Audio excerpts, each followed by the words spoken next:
මිනිස්සෙක් වුණාම කල යුතු වැඩ තියෙන නොකල යුතු වැඩ තියෙන. කල යුතු වැඩවන්නේ ඔබ යහපත් විදිහට ජීවත් වීමයි. කල යුතු වැඩ එයයි.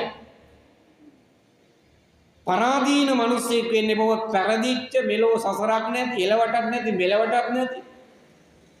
පෞකාර ආත්මයකට සමවැදිච්ච මෝඩෙක් වෙන්න එපා. මේ ලස්සන ජීවිතය මිනිසුනේ ලස්සනට ගත කරන්න පුරුදු වෙන්න. මේ ලස්සන ජීවිතය ලස්සනට තියාගෙන ඉන්න පුරුදු වෙන්න. හිත පිරිසුදු කරගන්න. කුහක සිටිවිලි හිත ඇතුලේ කැකෑරෙනවා නම් අරෝ මට මෙහෙම කරා අර අක්කොච්චි මං අවදි මං අජිනි මං අහාසෙමේ අවලා මට දැන්න අවලා මට ගැව්වා අවලා මට පරිභව කළා හිත කල්පනා කර පලි ගැනීමේ චේතනාවෙන් කටයුතු කරනවා නම් ඒ පුද්ගලයා දන්න බුද්ධ ධර්ම මොකක්ද? ඔහු දන්න අදහන ආගම කුමක්ද? එනිසා කරන්න පිළිතුනේ හිත පිරිසුදු කරගෙන ලස්සන ජීවිතයක් විඳින්න. කුහක සිතුවිලි හිතින් ඈත් කරන්න. කාරුණික සිතුවිලි හිතට ඇති කරගන්න. කරුණාව, දයාව, මෛත්‍රිය, අනුකම්පාව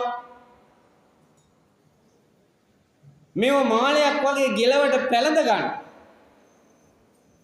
කරුණාව කියලා කියන්නේ පින්නතුනේ අහිංසක අසරණේ නැති බැරි මිනිස්සේ දුටුවහම ඇති වෙන අනුකම්පාව.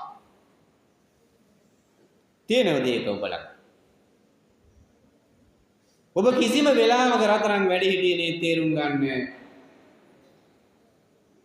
කුසගින්නෙන් පෙළෙන මිනිස්සෙක් ආහාර ටිකක් ඉල්ලගෙන ගෙදරට ආවහම තියාගෙන නැහැ කියනවනම් සංසාරයකට කවදාවත් ලැබෙන්නේ නැහැ. ආහාර ලැබෙන්නේ නැහැ, කන්න බොන්න ලැබෙන්නේ නැහැ. වතුර ටිකක් තියාගෙන වතුර නැහැ කියනවනම් පෙන්නනවා පෙන්නපුරි පණ පොතේ උගුරක් නොතෙබේ කියලා අර මහ මුහුදට වැටුණත් ඔහුගේ උගුර දෙවෙන්නේ නැතිලු. ඒ කියන්නේ ලොක් වෙනවා කියන එක. සත්‍යාගෙන ඔබට හැකියාව තියාගෙන තව මිනිස්සෙකුට පින්නතුනේ උදව්